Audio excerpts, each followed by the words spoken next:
What's up, Feasters? Welcome back to another great episode of the Anime Feast. This is your host, Dominique, and with me are my co-host, Tawan. What up? We're cooking up something tasty, a little bit better than what Shion can make for you. Shion's tasting can be pretty good now. It depends post Depends Demon Lord on upgrade or non-post Demon Lord upgrade. It is. We shall find out. And then that lovely voice you hear is also Matt. What up, everybody? Slimy Boy time. He's finally caught up with the rest of us. In this week's episode, guys, we are cooking up something special for you. We're diving into the conversation of the time I got reincarnated as a slime season 2. Tawan and I had kind of been watching it, and Matt had not for a little while, but he finally caught up. He's all the way here, so now we can discuss. He's the newest one to the Slimy Boy reincarnation, and one of the animes that's taken over right now. So a lot of popularity here, just depending on if you're an isekai fan or not. Because some people hate the isekai genre. I, for the most part, enjoy it. A lot of them are good. Not all of them are good, but a lot of them are good. And this one is fantastic because it's also weird. Like I remember seeing it originally and being like, the time I got reincarnated as a slime. Like, why would I want to watch a show about a slime? It makes no sense. That's stupid. And I thought the same thing but then I watched what we always do, find the best anime fights that are going on right now. And I saw the fight between him. I can't remember. He was fighting in the forest, but that shit was badass. So I was like, yep, gotta watch that. Mm-hmm. I think I gave up on episode 1 and 2, I think 2 or 3 times for season 1, just because I thought the show was going to be like the first part of the show, like the first episode. The first episode's pretty intense, in my opinion. Just like with him with all the powers and him trying to explain how the powers work and how his slime power works. And I thought, I was like, if this is a whole show, I am going to be mind blown the entire time. And I don't want to feel like that. And when he absorbs the dragon, I'm like, this is too much. Like, I'm not sure if I can deal with this kind of show. But then you just persevere and you realize it's not that type of show at all. It's I was gonna say, wait until you watch Overlord, Matt. But you see why me and Dom had Rimuru in our top list for the most powerful and OP characters in the anime. Yeah. Because I didn't get to the Demon Lord portion of the show yet, and I knew Rimuru was a very powerful character anyway. Even before this Demon Lord upgrade, he just got more powerful. Yeah, because kind of talking a little bit about season 2 already, when Rimuru was strong-ish. He hadn't done a lot. He hadn't done a lot to show his strength outside of, when he fought the Demon Lord pig in last season, season 1. That was pretty much it. But then, you see him fighting, I think her name was Hina, in season 2 when he was away from Tempest, when Tempest was getting destroyed, he was getting worked.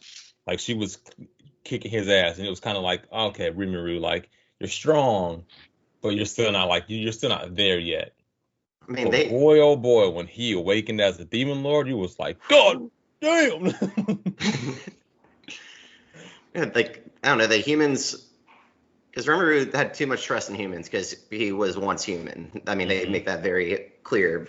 And he wanted to be like, okay, cool. I know humans hate monsters, but it's same time we'll treat them with respect, and in return they'll respect us. We're going to be a combined society, but humans don't like peace.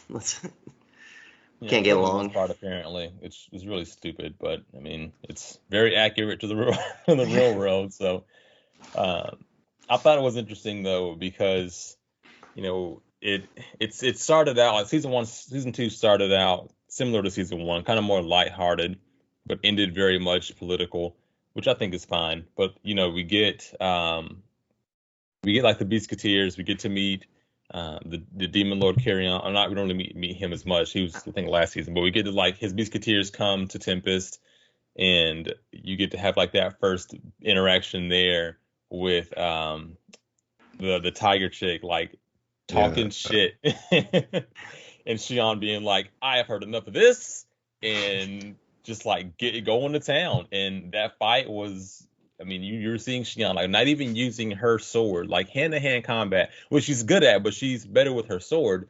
But hand-to-hand combat with this chick, and was just kicking ass.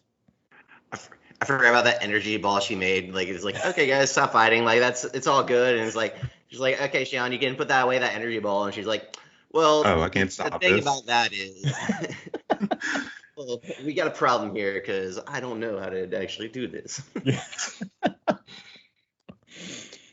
That's I love when he how comes in. no, sorry, go I was ahead, gonna Swan. say that's when he comes in to save the day and uses overpowered gluttony ability. Gluttony. That was one thing that did frustrate me about the show. It was kind of like the Naruto Rasengan. It was like you have all these amazing abilities and you just have to keep falling back to gluttony. Gluttony, gluttony, gluttony, gluttony. It's not really, but I mean, it's a useful power for certain situations. I mean, because it's gluttony and takeover, and then I know we'll talk about the Clayman fight eventually, but I mean, if you have the most powerful attacks, why not use them? Doesn't matter what situation.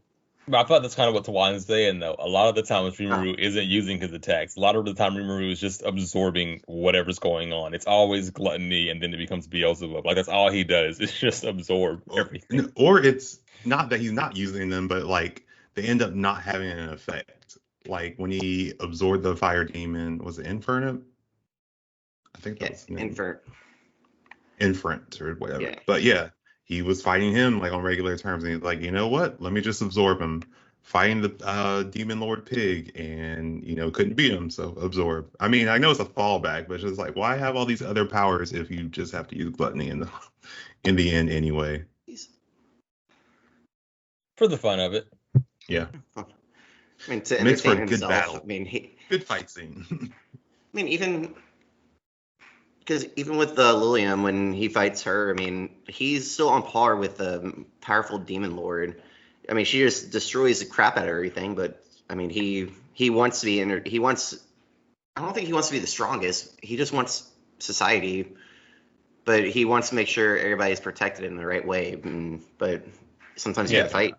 Rimuru wants a world where it was really like a village, but really a world where humans and monsters can just every being can live together harmoniously. He's like Big Mom. He wants everyone to be able to live together. Except Big Mom kind of goes about it in some awful ass ways. But like Rimuru's legit, just like I want everyone to be together, and like it, but it's still like a funny character that's like afraid of his female subordinates. Like when he went to the brothel, and then the moment he found out Xion and Suna found out, like he panicked, and it was the funniest thing. So like, a king, like it's so much so that he was. What made me laugh when he was like when that happened is when he did his speech. He was like, "Bow low, I must bow low," and then he like put his head to like the end of slime form, put his head to the earth. He was like, "That's not low enough. I need to go lower," and just like kept like being in the earth, and it still wasn't a good enough apology.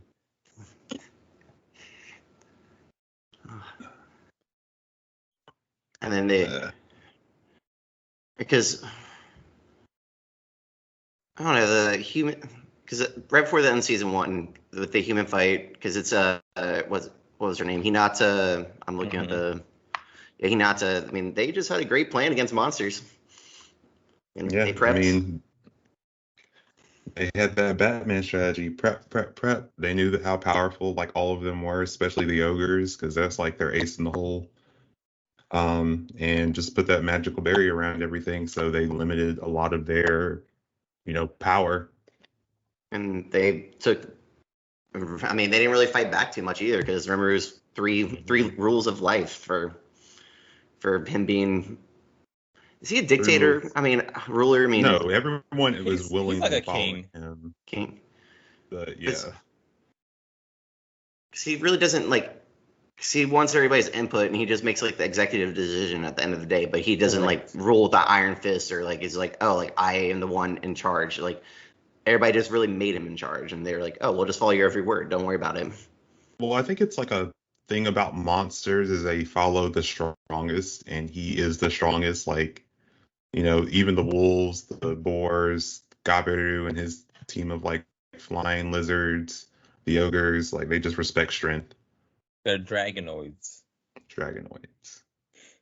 But yes, yeah, I think kind of same thing. It's like they fall on the strength because when Rimuru, like with the dire wolves, when Ragnar and them were part of their pack attacking the goblins, when Rimuru stopped it and killed the dad, who was the leader at that time, instead of all of them like turning and being like, now we're gonna fuck you up because you killed, dad, our leader, they were like, okay, you're our leader now, and like this, that was it. But again, that's season one. But like you guys are kind of getting into, then we start getting the Holy Church and the Kingdom of Falmouth, I believe, who was like the biggest trade kingdom that, because of Tempest, starting to get more negotiations, more partners.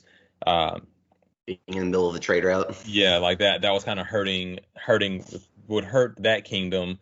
So they determined that they have to pretty much go take out the kingdom of Tempest, and in order to do that, they manipulated that, we're going to have it be that they hurt some the monsters hurt humans, and that allowed the Holy Church to come in. That allowed our kingdom to come in and wipe them out, and the Holy Church to help us or whatever, because they were backed by the Holy Church. And like I was just saying, go ahead.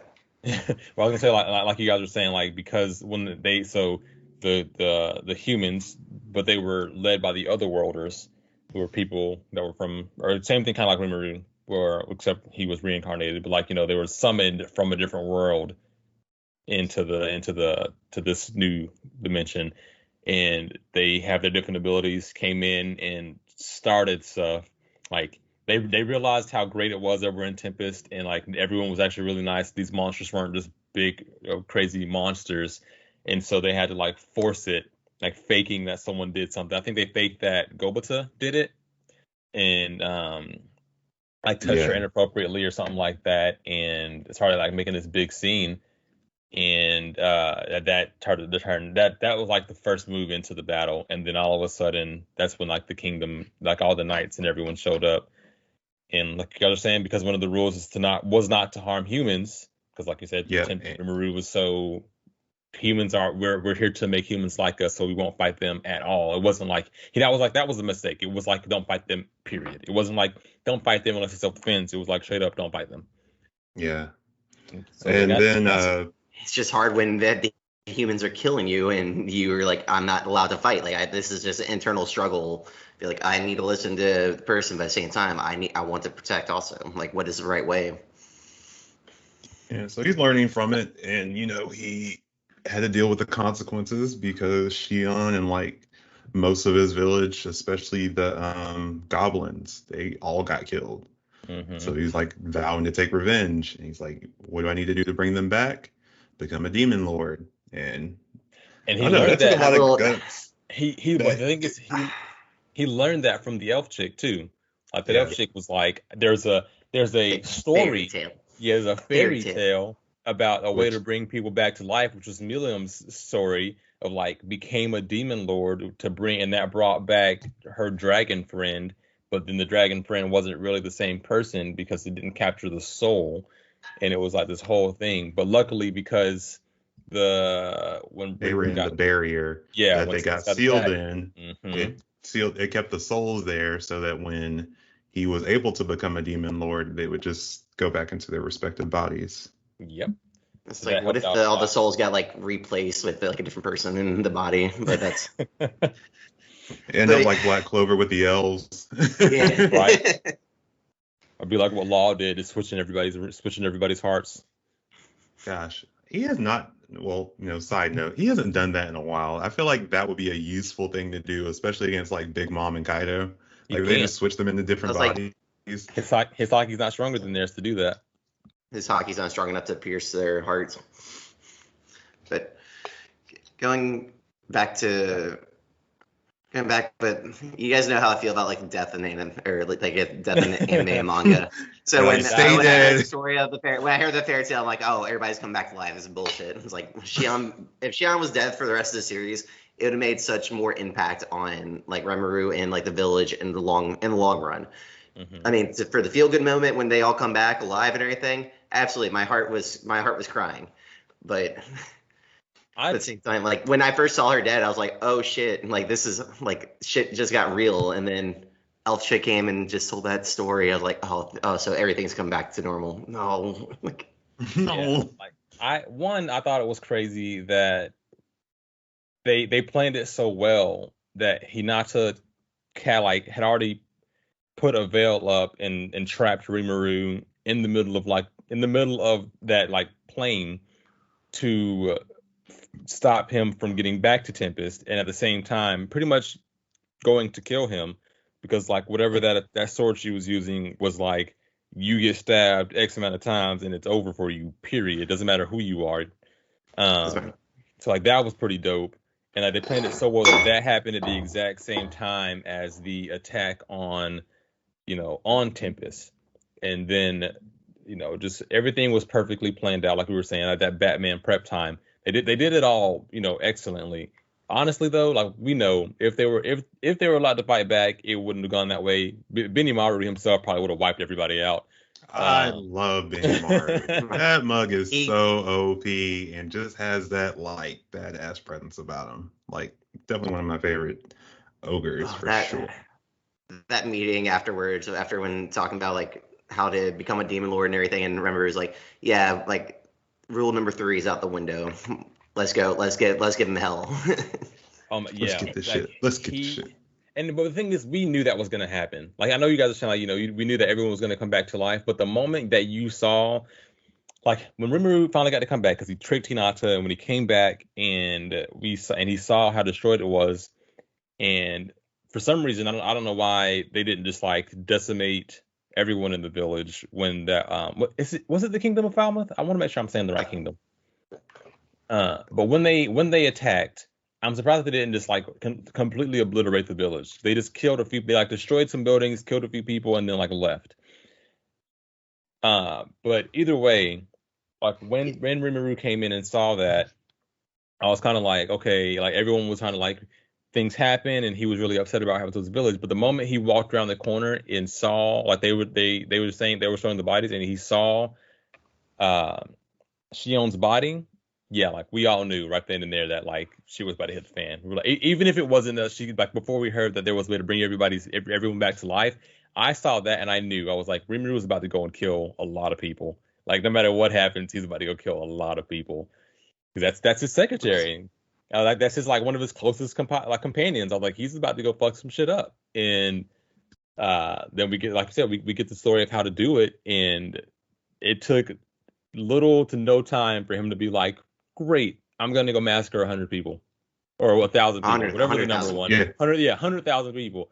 Yeah. Straight up flew over. And then he just went in the air and he was like, the battle plan was like, the battle plan, you two go over here, you guys fuck the shit up over here, you guys go over here, do what you need to do, make sure they run away on both east and west, or like north and south. I'm gonna take care of control of the west. And everybody's like, oh, I'll back you up. He's like, no, I got this. Yep. Puts that the non-magic veil over, and just when the little computer started counting the people too, I was like, oh man, this is really happening. Great stage.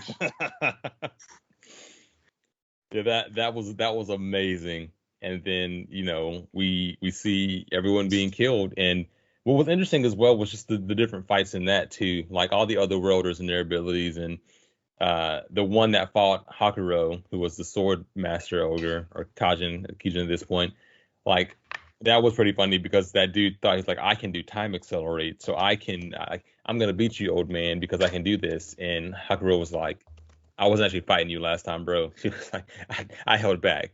Here's my true strength, and like decapitated him with quickly, and caught his head and was like, your time's moving so slow for you right now that you don't even know I just killed you. Like, it's going to take some time before you realize you're dead. It's like, you think you're faster than me, but actually I've been faster the entire time. Oh man, it was like all of the battles were great, and it was lovely to see like everyone kind of get their vengeance for the most part, to do that. And then we get, I was gonna say, it was annoying that one other worlder, he kills his companion because he doesn't want to die, and then comes back out. He's like, I got stronger when he's fighting, the boar demon lord, not demon lord, but leader. And he's like, yeah, no. He gonna come Because yeah, get this work. because he gained her ability, which was crazy. It was like he killed her and got her ability, but That was a weird power. and then got tricked by the By the Majin mage. by the mage and took his body. And I was like, dang man, you got duped, you idiot. And the other guy is like, oh, like he looked at the one guy, is like, yeah, you actually don't know how old I actually am. I've been here for ages. Mm-hmm. Each king, I've helped each king out with everybody, and I thought the king was gonna freak out a little bit more than he did. And he's like, oh yeah, I just transfer bodies. Like, cool. Like, what are we about to do in this situation though? Like, Nothing, because Rimuru summoned yeah. Diablo, and Diablo was not playing games. Yeah. Mm-mm. He's Also, like, the fact that he was like so quick to just sacrifice his other subordinates. He's like, hey, they'll give their life for you, Rimuru. Instant. No hesitation. I was like, oh, okay, it's like that. It's like try and make a diplomatic like decision. It's like, oh yeah, this will help both of our things. And Rimmeru's like, I'm not having this. Like, what can I do to this king without actually killing him? Let me just take his arm off real quick. I think you also knew with Diablo, you also knew he was going to be an extremely important and like strong character just because of the fact that like the way he looked. Like you saw how he looked and you were like, okay, this is one of those characters that is going to be here for a while. Like he's going to be real strong and it's going to be here for a long time. And we find out thanks to Guy that like he's another one of the color demons. These Guy is crimson or red and Diablo's black. But yeah, that was pretty dope, and he was just playing around with the mage. Like that was pretty cool for him to just be like, yeah, do your worst, Mr. Mage, and watch me like show you how much better I am than you. He's like, oh yeah, I mastered that maybe 300 years ago. Yeah. Because is the mage still alive, or did he actually kill him? Because he still has a regenerative. Regeneration? Yeah. Regenerative. There we go. Regenerative power. So I can't remember. Did he capture him and throw him in prison with the king and everything, or is he back at the kingdom? I can't remember exactly.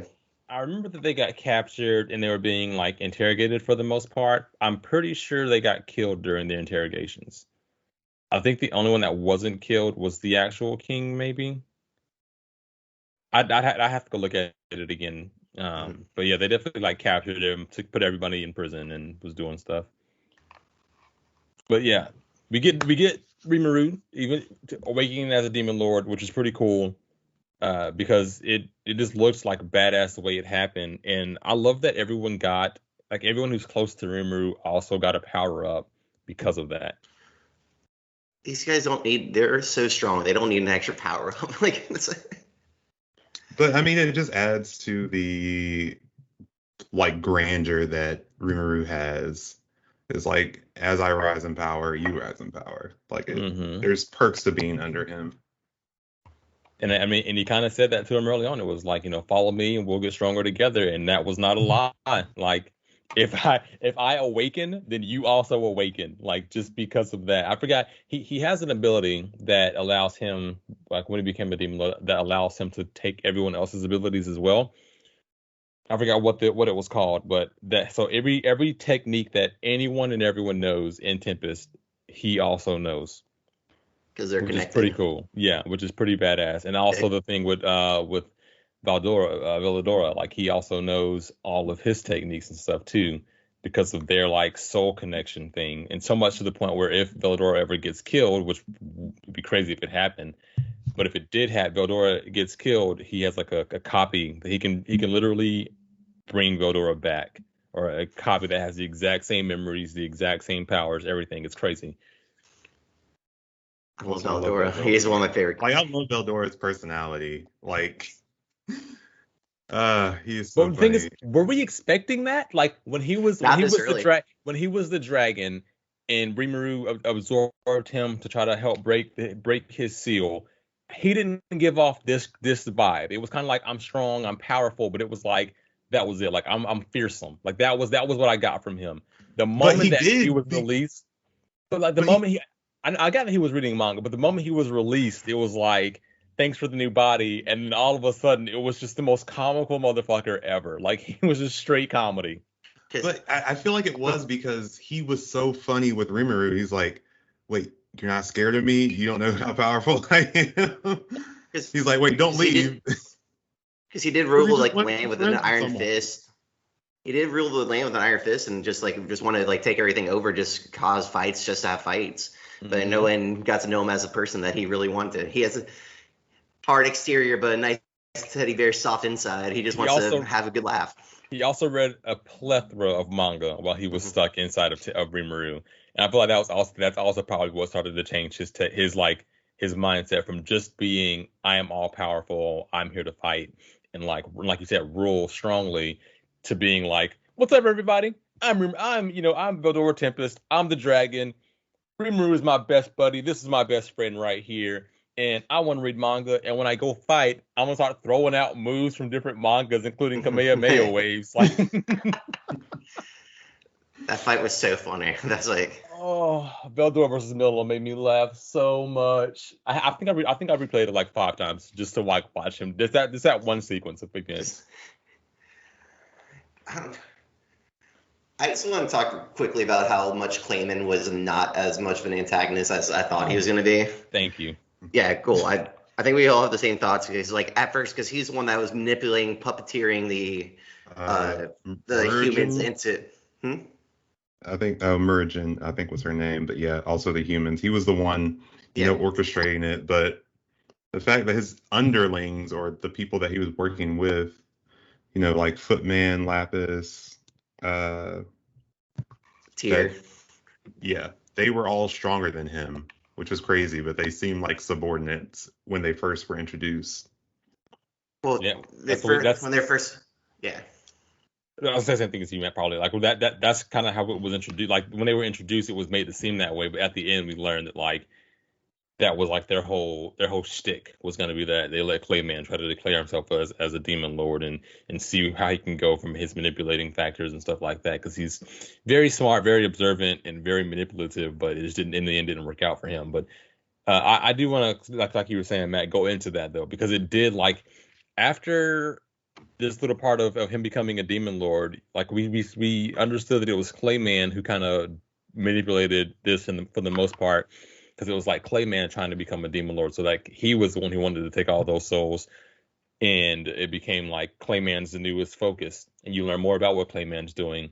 And then we see Clayman have, I just had a name and I forgot it, but the Frey, the Valkyrie, she puts the necklace on Millium, and then we see Millium go into being controlled, so we all thought, by Clayman.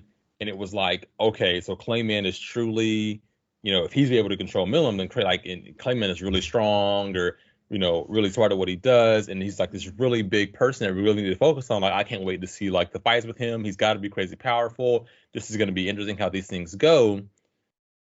When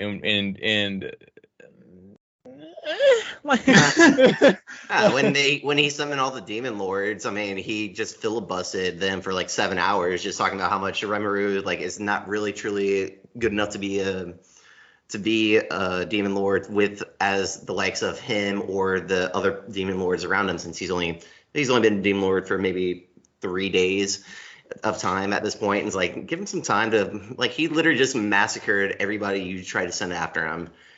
And you're just upset because you lost all your humans, because now there's another demon lord out here.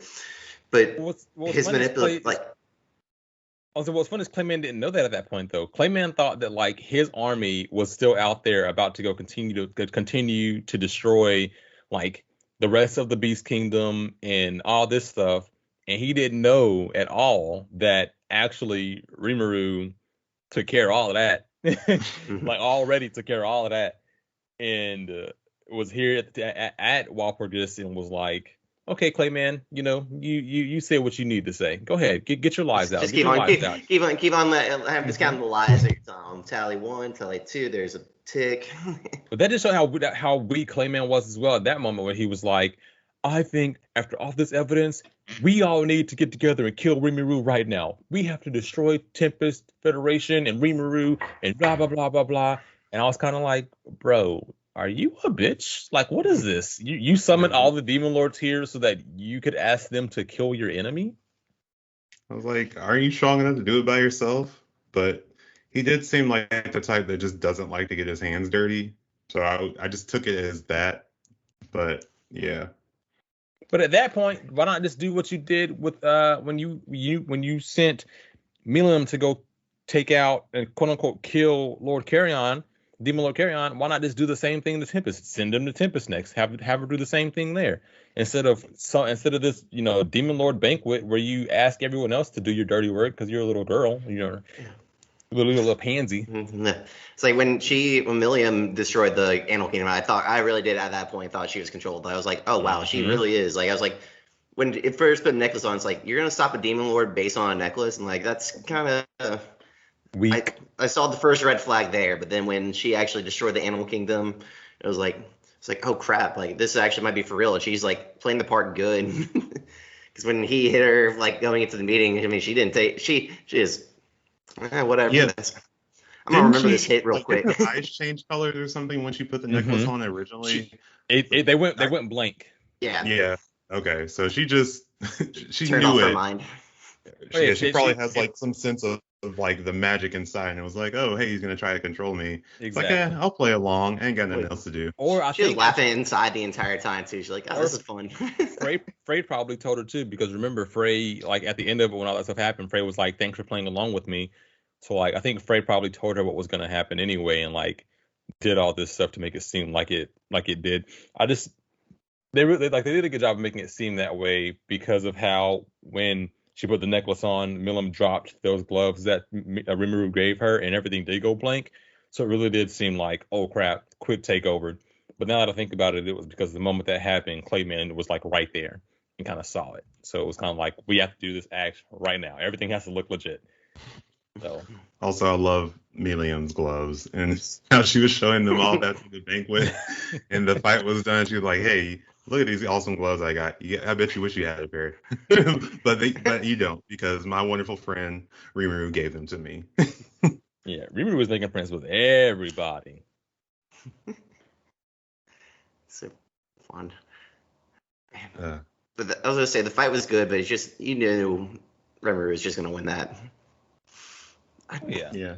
Because even like during that fight, he had Milium come in, and then who was the overarching demon lord? Guy. What was this?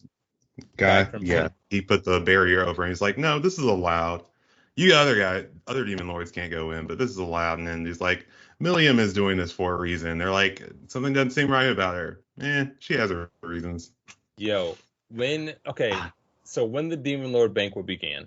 Like right before it began, when Rimuru was asking Veladora about it, it was like kind of like, who are the other demon lords? Like, what can you tell me?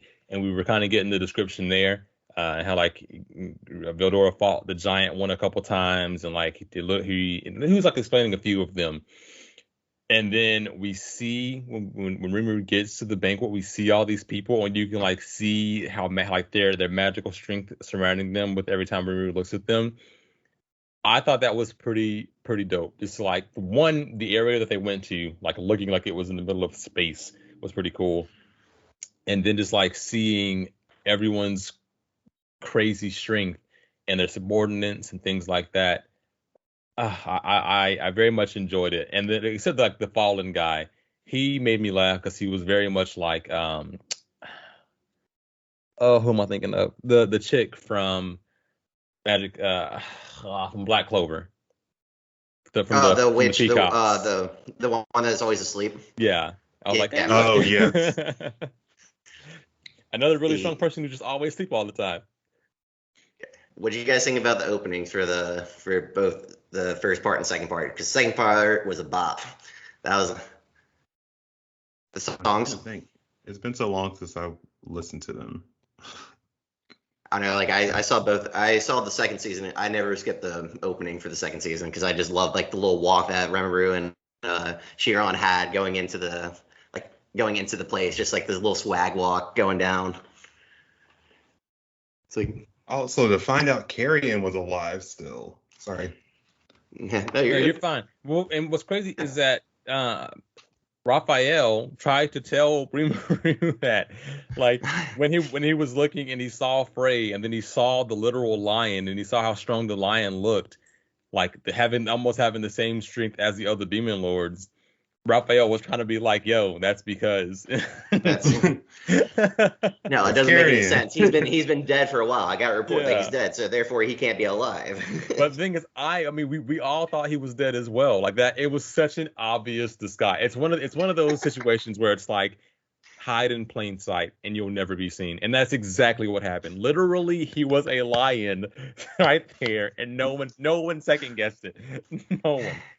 Everybody, all the other demon lords knew except Clayman and Rimuru, and nobody cared. And they were like, oh, okay. Well, that's like the maid in Veldora. He like blew that maid's cover. Is like, oh, that's a demon lord too. She's not a subordinate. She's just looking like it for whatever reason. She was so mad. And then Milliam was like, why would you say up. that? She's obviously hiding and being disguised, and this is who she is. And then she's like, oh, I did it too. Yeah, that was hilarious, especially because after that happened, and she was like, "Fine, I guess I am Demon Lord, Valentino or whatever," and like started and was like exposing herself, and Veldora was kind of like slowly floating away, and he was like, "It's not my fault you didn't tell us what you were disguising," like just it's like slowly you told that it was a secret, slowly floating off the screen. How am I supposed to know? No one told me anything. Yeah, it was amazing. Oh, Veldora is just. Wait, he only entered the fight because he wanted He wanted to know what happened next in the manga. It's just like us every week, right before the chapter 2. I was like, I gotta know, like, what's gonna happen.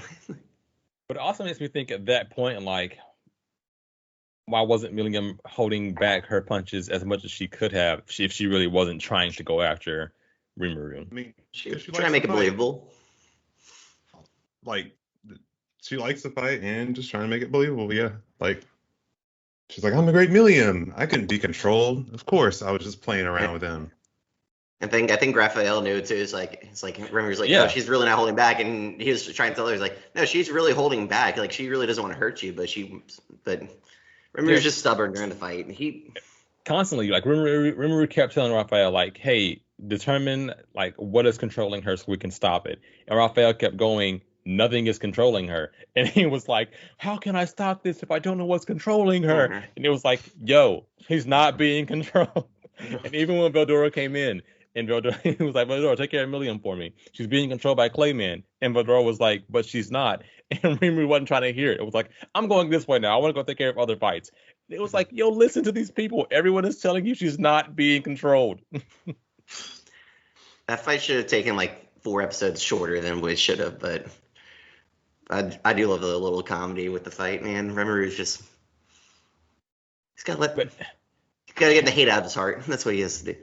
How crazy powerful are all of Rimuru's subordinates and allies, though? Like, to be able to have, and I get it, Clayman is the weakest of the demon lords and things like that, but to have, like, Xion be on the level of being able to defeat Clayman herself, having Ragnar be able to, like, having Ragnar be able to fight the QB, which was the 9-tailed demon fox that Clayman was controlling, have the doll that she gave to the fairy print, the fairy, Rimmers, having that doll be strong enough to take out Clayman's strongest subordinate, like with like dismantle, dismantling it easily. Like we didn't even get to see that fight. Like we didn't even get to see any of that. That doll came in, and the next time we saw it, it was cleaning off the spoils of war to present to Rimuru. Like that was. Here you go. Rimuru was like, that was too fast. You shouldn't have been able to beat him that fast. She's like, oh, sorry, I'll take my time next time. But here's what I got to show you. Like, oh my gosh! Like, and then of course they're like, now that we've done this, can we? Like, our whole goal is that we want to live in Tempest with you. Like, let Ramiris and I live in Tempest with you. Also, it was very interesting how much training in the other spirit, like the forest spirits, really love. We just said her name. Why keep forgetting her name? Ramiris. Yeah. Ramiris. Like, just remember like having how much I just loved her, because remember when like she came to the wood and all they were just oogling and ogling over her so much and taking care of her and cleaning her and giving her food and drinks and being behind her and wanting to be her being her plus ones to the Demon Lord banquet. It was crazy. Gosh, just all around.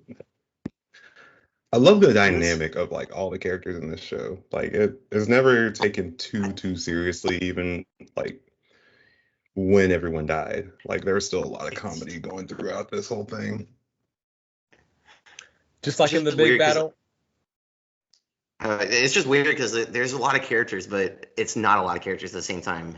And they they do a great job just like touching on everybody. Like Benimaru, I mean, like I thought in season one he was just like, okay, whatever. I didn't really think he was the leader of the ogre squad, but come to show he is very much, and he is almost, I can't say diplomatic because he gave up that power because he's like, I'm a fighter. I'll lead the army. I can't be the peace talker. Yeah. Like also it's really interesting to see like how ingenious Benimaru is, because he even had a plan for like how all the battles were going to play out when they were following out Rimaru's plan to kill everyone and for him to become a demon lord. He's like, hey, have Gabata be a backup in her Ragna's shadow, and came to save Albius for a moment. Was Albius? Yeah, the golden serpent. She so funny enough, it's because Benimaru has a skill that allows him to see the entire battlefield and things like that and know everything, know where everyone's at, and like we'll always know where you're at. It's crazy. Like I was randomly watching a video the other day from like a new YouTuber, and it was kind of going into what will eventually become Rimaru's like top 12 like most powerful fighters and things like that. And some crazy things are going to be happening soon. That's why I want to find the manga somewhere. I guess the webtoon or whatever I need to find. But it's really good because at this point he's basically Rimaru's like a god or something like that. Kind of like what Sinbad like what Sinbad did in Magi. So I want to figure out like how he goes about doing all of that. But great battles, including again just kind of going back to that battlefield because when that Cabarrus was rebuilt, the thing that only Demon Lord Millium was able to defeat in season 1, when Clayman manipulated one of his fingers to become a new one after he lost to Albus, Benimaru beat it. Like one attack. But it was a smaller version, and he was upset it wasn't as big and powerful as it could have been. But like one attack, one slash, and then like bubble of hellfire, and that was it. It was over in an instant. And I was kind of like, yeah, Benimaru, that boy, because we saw Albus struggling, like she was struggling she was using all her attacks, nothing was working, and then Benimaru just came in, one slash, one attack, and it was over. And I was like, okay, Benny, I can't wait to see you fight. I can't wait to see you go all out. Yeah, because anytime we've seen him fight, it's always been like super one-sided, so we've never had anyone to like really compare his power to. Mm-hmm. I wonder though, who's more powerful, Benimaru or Diablo? Because they're probably the two most powerful subordinates that he has. I would probably say Diablo. Yeah. Second, third, was it Veldora's I think the most powerful. Well, I didn't consider Veldora because he was inside of him. Even now, it's like he's not Veldora's an ally. He's a friend. Yeah, he's not a subordinate at all. You can't make a dragon your subordinate. Like think of the dragon that was also in Guy's domain, Veldora's sister. Yeah, they're just there. But they're talking on equal level. They're not talking. He's not talking below her. Yeah, that's. See, I think it would be probably Diablo and then Benimaru, and then probably Shion at this point, because she's also, because I mean even the sister said like they're pretty much on the same level. Like Shion's almost as powerful as Benimaru, which that was crazy to see her take out that the undead demon lord or the undead cool. figure in Clayman's domain, like that was like she had no hesitation with that one. It was like, okay, She well, needed that. mhm. Because she was always like the weak princess that we always need to protect, but she got the great treatment of was like, no, I can hold my own in the fight too. And like she was, I am not weak. and she was still mad. Like she said that she was like, I'm still mad about what happened. I haven't gotten to like get my payback. I'm still mad about what they did. Let me finally get to do something. And she wasn't playing no games. And then when all the undead bowed down to her afterwards, it was like the dragon, the undead dragon was so cool. Another dragon to have. You can't have too many dragons, guys. Never. Ask the Targaryens. My pet dragon. I'm just curious of what's going to happen next, because I mean, as disappointing as Clayman was, but I know like we got like the little tease of like, okay, this is what's going to happen next with the clowns, with Laplace and Tyr and Footloose, and I wrote the guy's name down. That was a big mystery. The previous Demon Lord or the one that's actually manipulating it? The Yuki Kagu Zaka, the other human that's in there. Yeah, the guy. That's the guy at the school, right? Who was like acting like he was a friend to Rimuru, but he's actually behind everything. I think he's the one behind. I thought we met him at the bar the first time. Did we meet him season 1 too? I don't. Yeah, because he's the one that made the plan with because he was trying to sell those children off or something like that. Yeah, he was the one that made the plan with Clayman to bring back Demon Lord Kazim. He was like, I can bring him back if you help me, like pretty much take over, right? That same guy. Yeah, I think so. Yeah. The one who's like controlling like who's with Laplace and Footloose, or Footman. And okay, he's the Kazuraka. Yeah, if I'm not mistaken, he's the same guy we met in season 1 who was like friendly to Rimuru. Who was like he's like the principal of the academy or something like that. But he's actually he puts on that really nice front face. I'm a good person, but yeah, he's got that Eisen kind of personality. Yeah, as we learned, he's actually fucking evil. Yeah, so far in it, because that, and then it's also like the girl the Rimuru took over to have the form, and I can't remember the Demon Lord's name for him. The one that put Inferno into the girl. Cromwell. Yeah, Cromwell. Oh, that's him. Yeah, Cromwell. Because I know that he's probably gonna be the next antagonist. Because that's. I'm intrigued if he will be, because like they he was a big focus originally for Rimuru because of what he did to the girl, but then somehow we switched to Clayman because Clayman was like a more immediate manipulating everything. But I feel like with what we saw just now, like we see that Cromwell, like they don't like each other, obviously, but Cromwell doesn't seem like as much of a threat to Rimuru with Rimuru's strength now. I don't know. I guess Rimuru wants to know why he's like doing the stuff he did to other people like that. Like he just doesn't know his objectives. Because didn't Cornwell go to the guy and they had the talk at the mountain?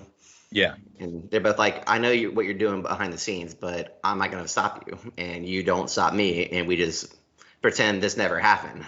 That was so funny because when that happened, he looked at Guy and he asked about like fighting him or something like that. He was like, "You're quite clearly stronger." He was like, Cromwell was like, "I'm not going to like to do anything against you, Guy. Like you're clearly stronger than me and stuff like that." And Guy was like, "Don't say that. If we fought 1,000 times, you might win once." And I was like, "Damn, that's crazy to be like. We could fight 1,000 times and you might win one time." But I mean, he led the Demon Council, and also, I mean, he thought it was like funny, but also like insolent of Rimuru to like use his ability like the barrier. So yeah, he copied my technique. Yes, he did. That's kind of insolent of him. And everyone like cheered Rimuru on when he used thought acceleration when he was beaten up, and he was like killing Clayman in the end. I think someone did the calculation And because of like how much thought acceleration was it advanced when he became a demon lord and like with Raphael and everything, it made it seem like for Clayman is that Clayman was getting beat up for like 200 years. Good fuck. Yeah. Yeah. Like that's crazy. Also, he deserved every bit of that. Like, just getting beat the fuck down the entire time. But he would never tell them who the guy was behind the scenes. Everyone was like, who is he? Who's the guy that's controlling you? And he wouldn't say a word. So like at the end of the day, good on you for like staying true, even when you thought like I'm a dead man. I can, or what I did he mean, say? I'm a death man. I'll come back to life. And like even Rimuru was like, you think that you can separate your soul from your actual body and you can bring back to life. Let me tell you something right now. You're not coming back to life. There is a reincarnation for you. Like when I kill you, you are dead. That's it. yeah.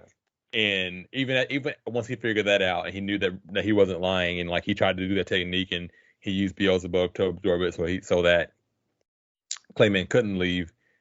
He was still like, "Are you gonna tell me the guy now? Are you gonna confess?" And Clayman wouldn't speak. So like, good on Clayman for even at death not spilling anybody's secrets. But I mean, he was gonna die regardless. And Rimuru told him that. He was like, "You're not gonna leave here. I'm gonna kill you either way, but you should just tell me, hey, who's the one controlling everybody."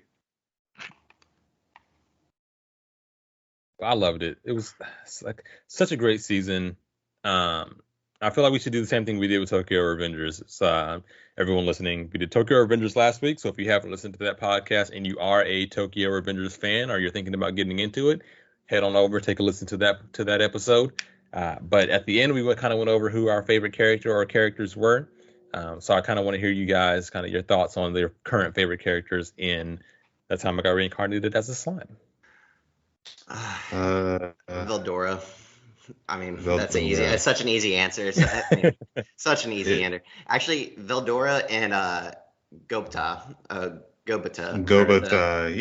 The small elf. Like he's just a rascal and just wanted to shake his head kind of thing.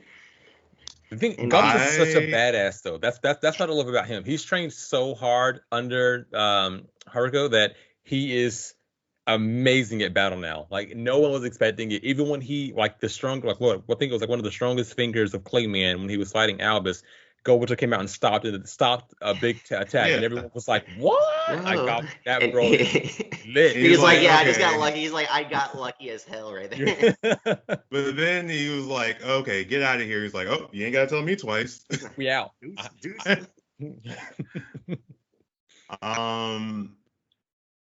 Yeah, definitely Veldora, Benimaru, and then like an honorable mention is Gabiru because I just love how I love his followers, especially like his like right hand man. He's like, "Oh, Gabiru's gonna do this. Of course, our Lord Gabiru." Gabiru makes me laugh. So his subordinate there, it's one of those things where it's like funny but annoying.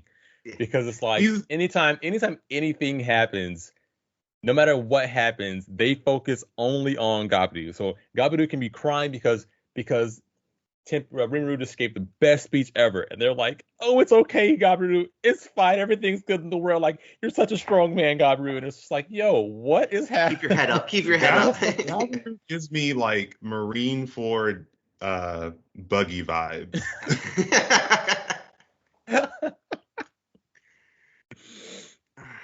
Like it's so fun.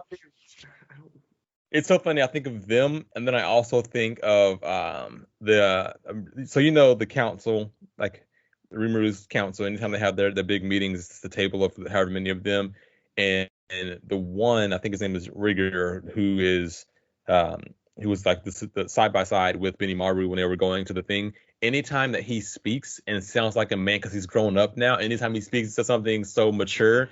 I think was his dad or whoever just starts crying and it's like he's become such a fine man. Oh, it's such a stupid trope, but I love it. It's so funny. But I would say I probably have to agree. For right now, Benimaru. I mean, I even named the snail we had for a while after Benimaru.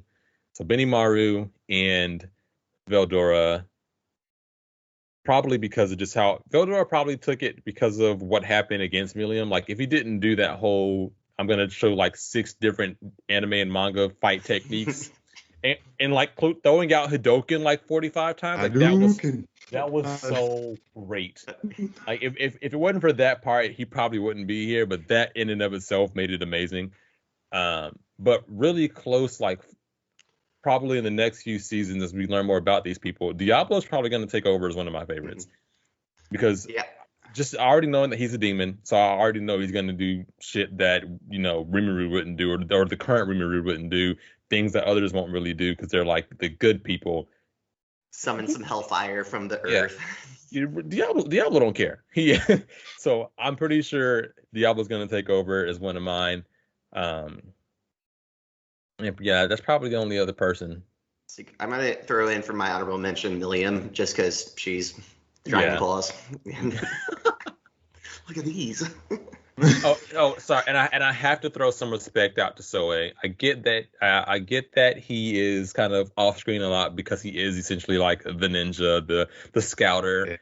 Stays away for the most part.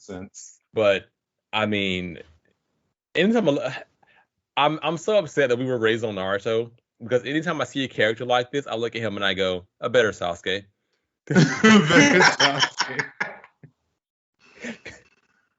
Because like I'm staring at him right now and I'm like, I can see he looks like Sasuke a little bit. He's just a better Sasuke. He's given the same face and vibe as Sasuke, but he's a better Sasuke. You just love when Rimuru calls him and he's about to tell him where he's like, oh, so you want me to go spy on all these people? I'm like, yeah, how'd you know I was going to say that? Don't worry about it. Yeah. Don't worry about it. Don't worry. And then just disappears. No, we're back at this. Yep, we're out. Yeah, yeah. Is it my whole conversation? Maybe. Maybe don't. I didn't eavesdrop. You eavesdropped.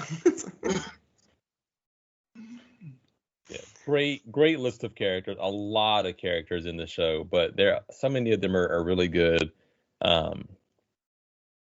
So I mean, sorry. Last question. What did you guys think of the rename?